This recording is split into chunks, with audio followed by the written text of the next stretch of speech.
राजस्थान के जयपुर में एक युवती की हत्या के मामले में विक्रम उर्फ मिंटू गिरफ्तार हुआ है। पूछताछ में उसने ऐसे खौफनाक राज खोले हैं जिसे सुनकर पुलिस भी हैरान हो गई है। यह शातिर साइको किलर कभी इनकम टैक्स अधिकारी बनता था तो कभी फौजी।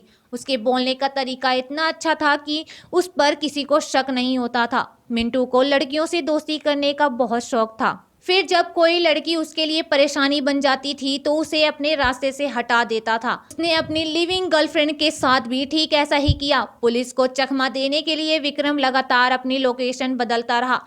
इस साइको किलर ने अपनी 2 गर्लफ्रेंड का कत्ल किया है। उसने एक लड़की के साथ गैंग रेप भी किया है। यह शातिर अपराधी जयपुर में 2 महीने पहले ही लिविंग रिलेशनशिप में रह रही गर्लफ्रेंड की हत्या के बाद फरार हो गया। लेकिन इस हत्यारे ने जयपुर पुलिस ने 2 महीने पहले ही तलाशी के बाद दबोच लिया है। मिंटू आर्मी की यूनिफॉर्म का इस्तेमाल रोज नई लड़की से दोस्ती करने के लिए करता था। शातिर अपराधी मिंटू उर्फ विक्रम अब जयपुर पुलिस की गिरफ्तार में है। 2 महीने पहले ही इस दरिंदे ने रोशनी की गला दबाकर हत्या कर दी और फरार हो गया। पूछताछ में हत्यारे ने दावा किया है कि उसकी गर्लफ्रेंड रोशनी देह व्यापार से जुड़ी हुई थी। उसने रैकेट छोड़ने के लिए भी कहा, लेकिन वह नहीं मानी तो हत्या कर दी। हालांकि पुलिस इस शातिर अपराधी की कहानी पर पूरी यकीन नहीं कर रही है।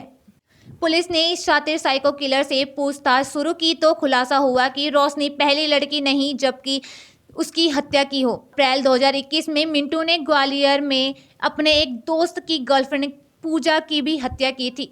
गुजरात की रहने वाली पूजा ग्वालियर में अपने बहन और जीजा के पास रहती थी और प्रतियोगिता परीक्षा की तैयारी कर रही थी। संजय और पूजा के बीच अफेयर था। पूजा संजय से शादी करना चाहती थी, लेकिन संजय नहीं चाहता था। जब पूजा जयपुर में थी तो मिंटू उसे यह कहकर ग्वालियर लेकर आया था कि संजय से शादी करवाएगा। फिर संजय के कमरे में ही मिंटू और संजय ने पूजा के साथ गैंगरेप किया।